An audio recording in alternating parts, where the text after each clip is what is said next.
પાદરા તાલુકા પંચાયતની મળેલી બેઠકમાં બે મહત્વની સમિતિઓની રચના કરવામાં આવી છે। કારોબારી સમિતિના અધ્યક્ષ તરીકે હરિભાઈ દેસાઈ તેમજ ન્યાય સમિતિના અધ્યક્ષ તરીકે દિનેશભાઈ કાછેલાની નિમણૂક કરવામાં આવી છે। સ્થાનિક સ્વરાજ્યની ચૂંટણીમાં પાદરા તાલુકા પંચાયતમાં ભાજપને બહુમતી મળ્યા બાદ પ્રમુખ અને ઉપપ્રમુખની વરણી પૂર્ણ થઈ હતી।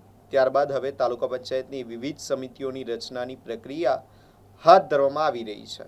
શુક્રવારે યોજાયેલી પાદરા તાલુકા પંચાયતની બેઠકમાં વડોદરા જિલ્લા ભાજપ મહામંત્રી બ્રિજેશ પટેલ તથા પાદરા તાલુકા પંચાયત પ્રમુખ સંજયસિંહ પરમાર દ્વારા કારોબારી સમિતિ અને ન્યાય સમિતિના અધ્યક્ષોની વરણી માટેનો મેન્ડેટ સુપ્રત કરવામાં આવ્યો હતો, જેના આધારે તાલુકા પંચાયતના પ્રમુખ દ્વારા કારોબારી સમિતિના અધ્યક્ષ તરીકે હરિભાઈ દેસાઈ તથા ન્યાય સમિતિના અધ્યક્ષ તરીકે દિનેશભાઈ કાછેલાની વરણી કરવામાં આવી હતી। વરણી બાદ બંને અધ્યક્ષોને સભ્યો અને આગેવાનો દ્વારા શુભેચ્છાઓ પાઠવવામાં આવી હતી। આ ઉપરાંત પાદરા તાલુકા પંચાયતના ઉપપ્રમુખ કામિનીબેન પટેલનો જન્મદિવસ હોવાથી બેઠક બાદ કેક કાપી ઉજવણી પણ કરવામાં આવી હતી।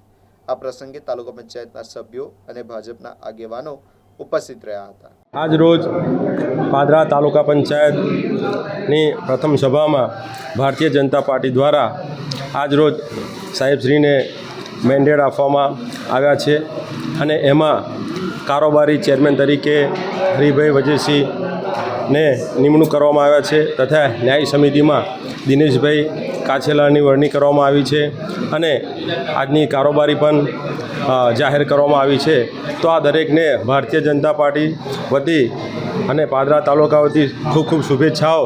અને આ ભારતીય જનતા પાર્ટીની જે બોર્ડ બેઠું છે એ પાદરા તાલુકાનો સારી રીતે વિકાસ કરે અને પાદરા તાલુકાના જે પ્રશ્નો છે એનું તત્વરે નિવારણ કરે અને પાદરા વિકાસના પંથે જોડાય એવા માનનીય વડાપ્રધાન શ્રી નરેન્દ્ર મોદી સાહેબનું જે સ્વપ્ન છે એ આપણે સાકાર કરીએ અને ખૂબ ખૂબ ભારતીય જનતા પાર્ટી દ્વારા આ સૌ હોદ્દેદારોને શુભેચ્છા।